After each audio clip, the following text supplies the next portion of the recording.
ବାଡ଼ିରେ ହେଇଥିଲା ପାଳଙ୍ଗ ଶାଗ। ତ ପାଳଙ୍ଗ ଶାଗ ଫାଷ୍ଟ ଧୋଇକି କାଟି ନେଇଛନ୍ତି। ତ ମୋତେ ଇଚ୍ଛା ହେଉଥିଲା ପକୁଡ଼ି ଖାଇବାକୁ। ତ ପକୁଡ଼ି ପାଇଁ ଫାଷ୍ଟ ଆଳୁକୁ କାଟିକି ନେଇଛନ୍ତି। ତାପରେ ପିଆଜ କାଟିକି ପକାଇଦେଲେ।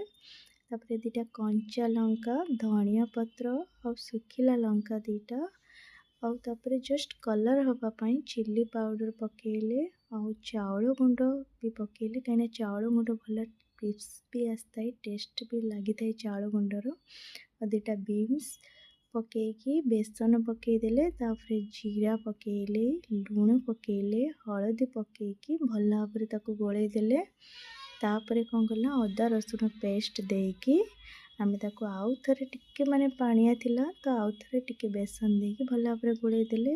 ଏବେ ତାକୁ କ'ଣ କଲେ ନା ବରା ଆକାରରେ ସେପ୍ ଦେଇକି ଆମେ କଢ଼େଇରେ ଛାଣିଦେଲେ। ତାକୁ ଛାଣି ସାରିଲା ପରେ ତାପରେ ଯେଉଁ ତେଲ ଥିଲା, ବଳକା ତେଲରେ ଆମେ କ'ଣ କଲେ ନା ଆଉ ଯେଉଁ ସବୁ ବଳକା ଥିଲା ତାକୁ ଆମେ ପକୁଡ଼ି ଆକାରରେ ସେପ୍ ଦେଇଦେଲେ। ଏଇଟା ଆପଣମାନେ ଥରେ ଟ୍ରାଏ କରନ୍ତୁ।